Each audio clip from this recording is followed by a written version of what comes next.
Hey, how you doing? It's Colin Daniel here from riffninja.com, and this is the second step in my introduction to a beginner's course that I've just done. It's brand new, the definitive beginner's guide to the acoustic guitar. If you want to find out more about it, it's at riffninja.com/beginner. If you know your G, C, and D chord, which I taught you in the first lesson, we're going to add one more chord, and then I'm going to teach you your first chord progression. So we're going to use G, C, and D, and one more chord, an A minor. And we're going to learn to put them together. Now, I'm assuming at this point that you've got these chords down, and you can change them at least a little bit and get around. And now we need one more, and that's the A minor chord. So the A minor chord is very close to a C major. You play a C major like this. If you were to take one way to get the A minor chord really easy without me having to repeat myself many times is just take your third finger off, leave your first and second finger down, the same strings and the same frets that you use for the C major, and now just sneak your third finger in underneath it on the third string, second fret, and use the fifth string open, A, and there's your A minor. Now, just so you know what fingers they are, again, first finger is on the first fret, second string. That's 1, 2 strings. You know, you count from the bottom up. 1, 2, 3, 4, 5, and 6. 6 being the thickest, right? So, first finger, first fret, second string.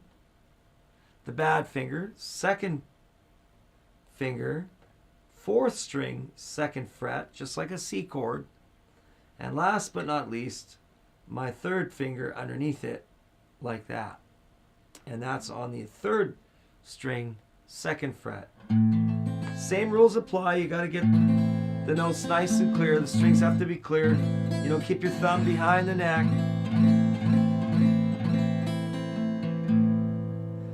Always sending your thumb approximately, like even when my thumb is wrapped around the neck and you can see it, I'm still fairly centered with my position.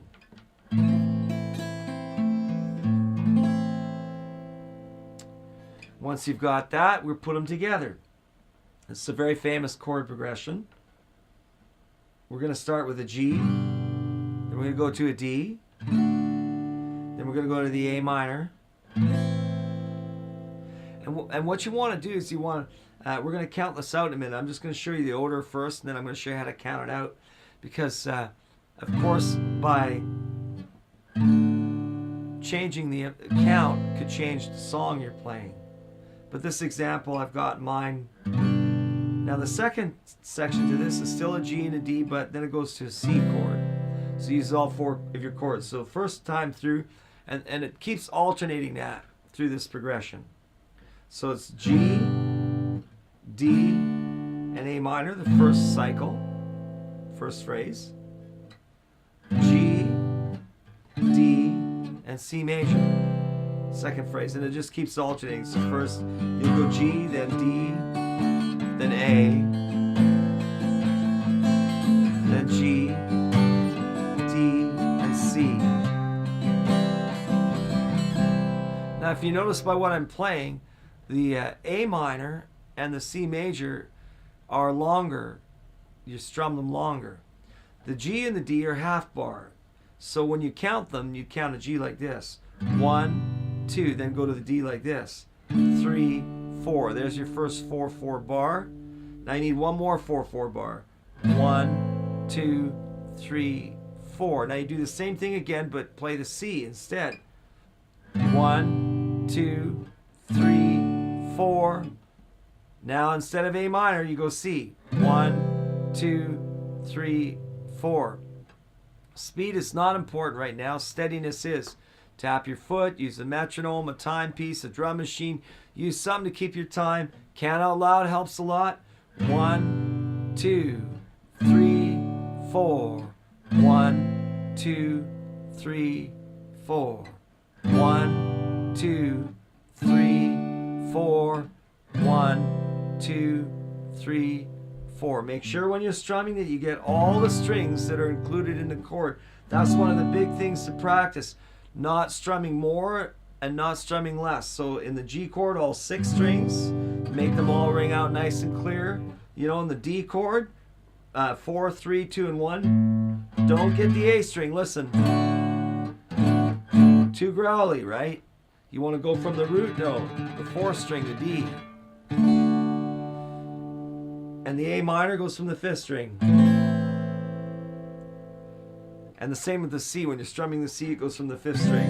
Unless you play the C with the G bass like I do, where I take my 3rd finger, put it on the 6th string, and my pinky underneath it on the 5th string, and they're both on the 3rd fret. That's a C/G chord. That's a little extra bonus for you there. Okay, go one more time. We're going to go G. So we'll count it. I'll count, and it's good to count in too, like 1, 2, 3, 4. 1, 2, 3, 4. 1, 2, 3, 4. 1, 2, 3, 4. 1, 2, 3, 4. There you go. There's your first progression. Get on that. That should keep you out of trouble. If you like this style of teaching and you're interested in finding out more about it, you can check out my new course, The Definitive Beginner's Guide to the Acoustic Guitar, and it's at riffninja.com/beginner. All right, take care, folks. Have fun. Play on.